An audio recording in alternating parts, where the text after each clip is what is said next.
Oi, gente, bom dia, boa tarde, boa noite. Hoje a gente vai tentar um modelinho novo na botânica, que é gravar uma videoaulazinha como se fosse realmente a nossa aula, digamos assim, ou uma coisa muito próxima que contemple a apostila de vocês. E a aula de hoje é a aula 2, que é a aula de relações hídricas da célula vegetal. Calma, já vamos ver isso tranquilamente. E também de qualquer outro tema, de qualquer outro detalhe que eu tenha esquecido na última aula. A probabilidade de eu lembrar é baixa, mas assim, a gente vai fazendo o gancho, vai vendo como funciona, tá? E é isso, vamos começar então. Antes da gente trabalhar com as relações hídricas propriamente ditas, é importante que a gente relembre algumas coisinhas da célula vegetal. E aí, duas estruturas principais, que vão ser o alvo, digamos assim, da nossa relação hídrica: o vacúolo e a parede celular. A parede celular a gente já sabe que é a estrutura na célula vegetal que a diferencia da célula animal. Células animais não têm parede celular. Essa parede celular ela é feita de celulose, que é um polímero de glicose, e ela tem algumas funções, como sustentação, proteção contra micro-organismos, uma certa permeabilidade seletiva, no caso, para ver o que entra, o que não entra, o que passa, o que não passa, e também como uma pontezinha em algumas situações, em algumas regiões, para ter a comunicação celular, certo? E essa parede celular, inclusive, ela pode ser uma parede, ela é feita de celulose, então é uma parede celulósica, e essa parede celulósica, ela pode ser secundária também. Mas aí entra no crescimento secundário, que a gente vai ver mais pra frente, quando a gente vai vendo a anatomia de caule, por exemplo, enfim. Isso que vai determinar algumas coisas. Mas isso é spoiler, coisa para a próxima aula. Próxima aula não, para as próximas aulas. Enfim. E essa parede celulósica é feita de lignina e tudo mais. Mas por enquanto não é interessante.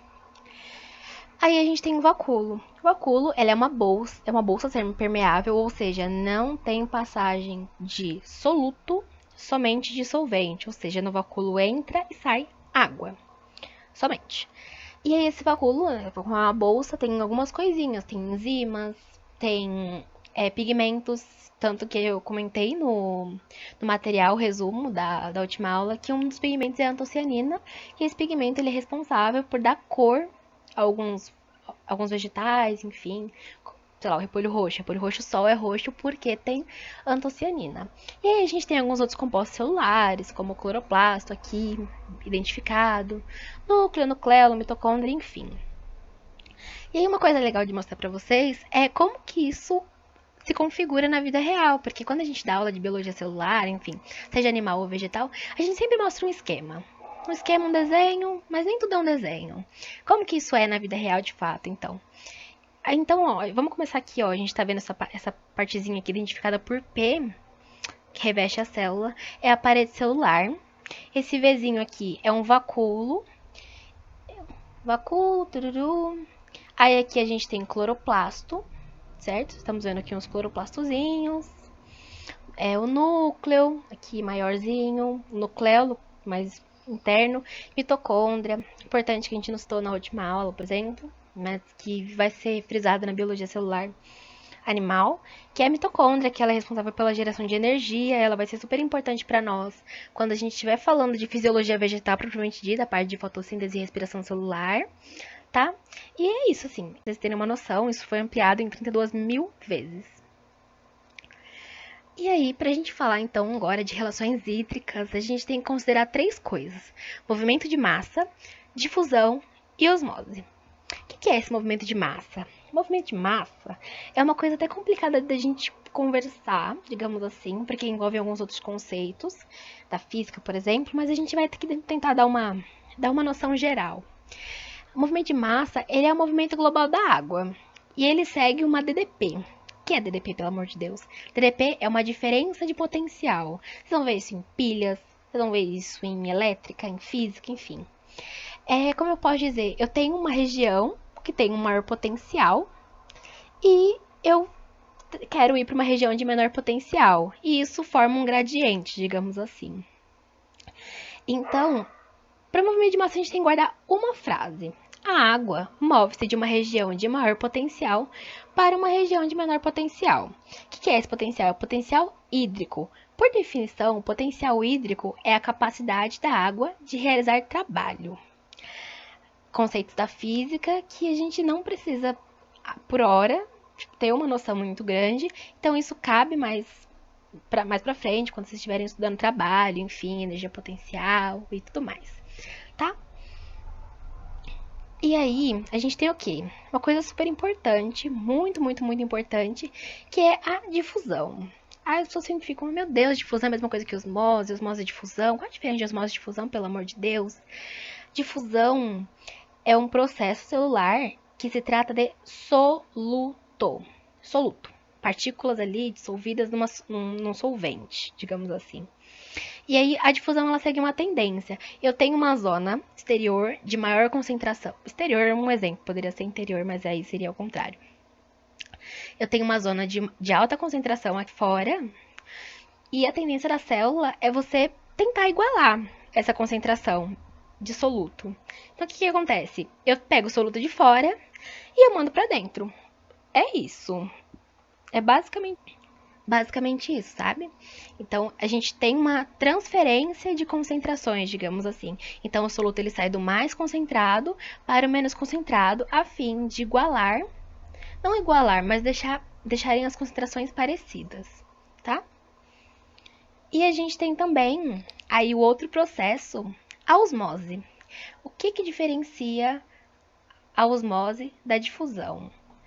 Simples. A osmose, eu tô falando de passagem de água. Água. A osmose, ela trabalha com uma membrana semipermeável, ou ali, como identificado no desenho, membrana parcialmente permeável. O que isso significa? Que aqui não passa soluto, só passa solvente. Essa membrana semipermeável é para solvente. Então, quer passar íon? Não vai passar íon. Quer passar enzima? Não vai passar enzima. Então, no desenho A, a gente está vendo que o lado esquerdo ele tá cheio de moléculas de sal. E o lado direito, ele tem várias moléculas de água, não que o lado esquerdo não tenha, assim, a gente tá vendo aqui algumas moléculas de água. Só que o lado direito, ele tem muito mais água do que moléculas de sal. Ali, ó. Na verdade, falar moléculas de sal é um termo equivocado, porque o sal é o quê? É o cloreto de sódio. Molécula é uma definição que a gente usa para compostos que têm ligações covalentes. A gente sabe que a ligação que o Na faz com o Cl é uma ligação iônica, interação iônica ali, um composto iônico. Portanto, a gente não pode chamar de molécula, a gente chama o quê? De composto. Então, a gente faz ali uma correção breve. Aí, o que acontece? Aí, começa a acontecer a osmose. E aí, a gente vê aqui que, tudo bem, aqui eu diminui o volume de água nessa região, continuo tendo as 3 bolinhas de sal que eu tinha antes. Só que aqui eu tô vendo aqui no outro lado que eu tenho muito mais água do que eu tinha antes. Olha só, mais bolinhas de água. Então a água passou a fim do quê? De diminuir a concentração que eu tinha antes, tudo bem? Então, ó, vai do meio menos concentrado para o meio mais concentrado. Mas quem vai do meio menos concentrado para o mais concentrado é a água, o solvente, não o soluto. Lá na difusão, a história era outra. Aqui eu tô vendo passagem de soluto. Aqui, ó, solvente, certo? A água. Solvente é aquilo que está em maior quantidade no sistema, tá? E aí, ó, a água quer diluir o meio mais concentrado para tornar ele menos concentrado e ficar mais parecido com o outro lado. Tem uma tendência muito parecida com a difusão. Aí, beleza, a gente começa ali um outro ponto da célula vegetal. A gente tem ela em 3, como é que eu posso dizer? Em 3 estados. Tem ali uma célula vegetal flácida, que é a primeira, a túrgida, que é a segunda, e a 3, que é a plasmolizada. Esses nomes, túrgida, principalmente túrgida e plasmolizada, são nomes-chave para a botânica, porque elas se referem a estados celulares muito característicos. Na flácida, ela tá ali murchinha, não tem muita água, tá tudo bem, assim, não é o estágio ideal, mas não tá mal, tá de boa.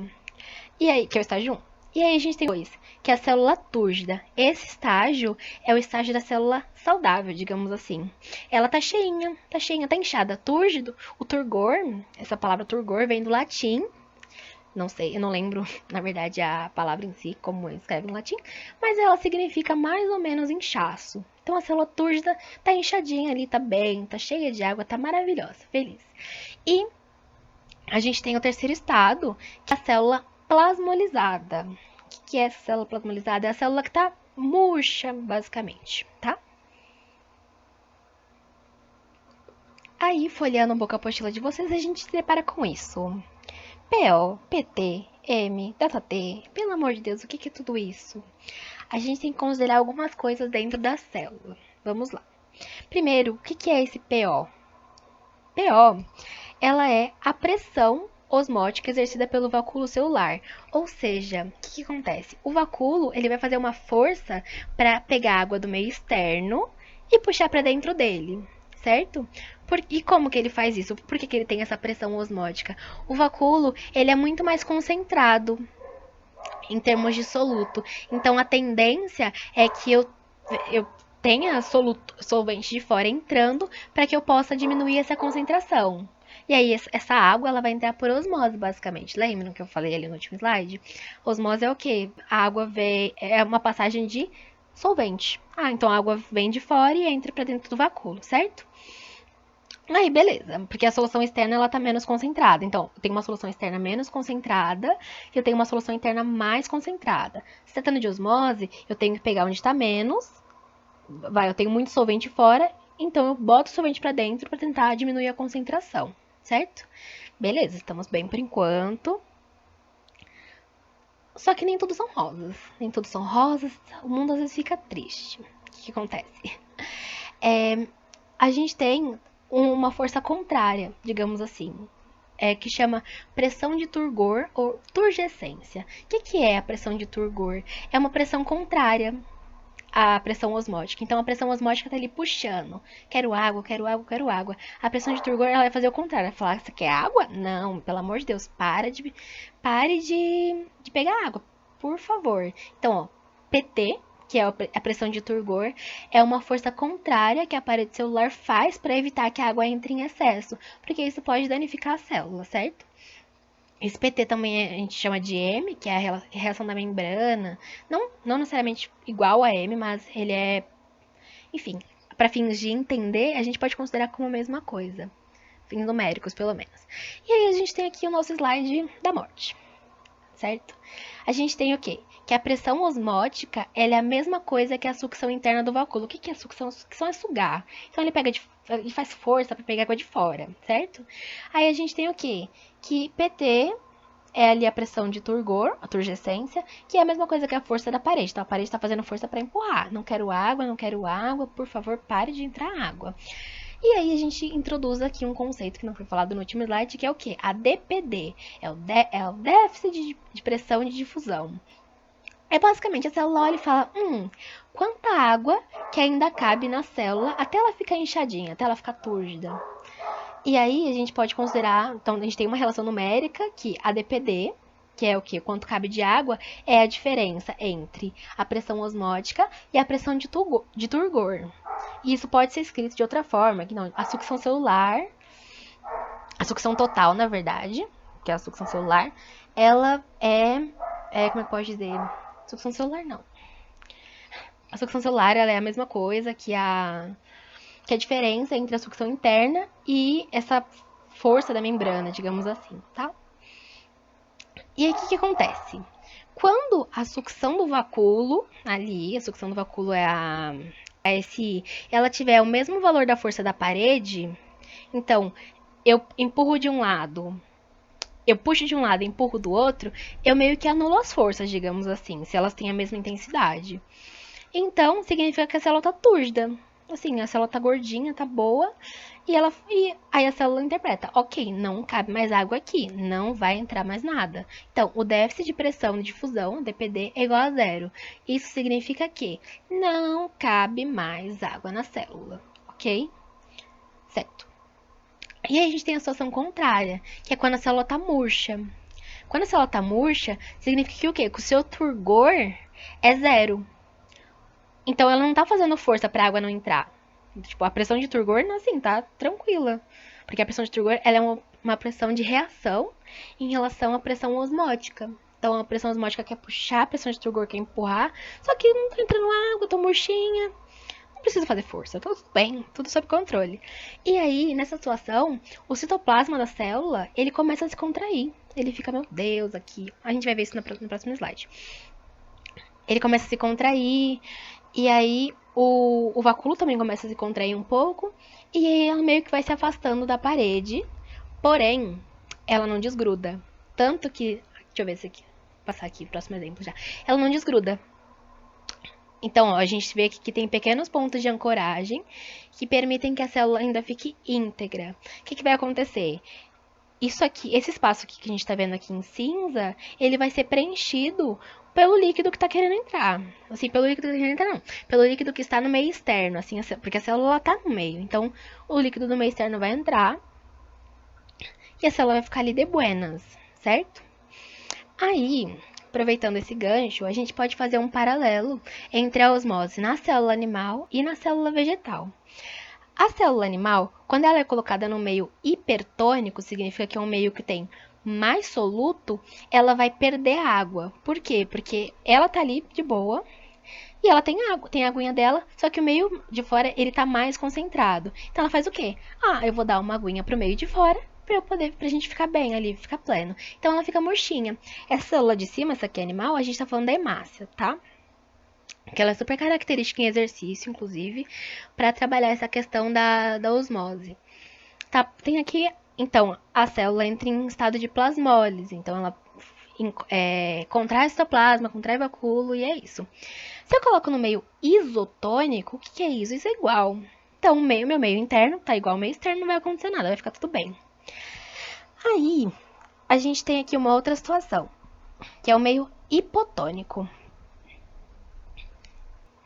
O que é esse meio hipotônico? O meio hipotônico é um meio pouquíssimo concentrado, então o hipo é pouco. Hipoglicêmico, então a pessoa está ali com a glicemia baixa. E aí esse meio ele é pouco concentrado e eu tenho uma célula que em relação ao meio ela está mais concentrada. Então o que vai acontecer? Ela vai pegar água de fora para tentar suprir o meio, deixar ele um pouco mais concentrado, que é o caso inverso do meio hipertônico, certo?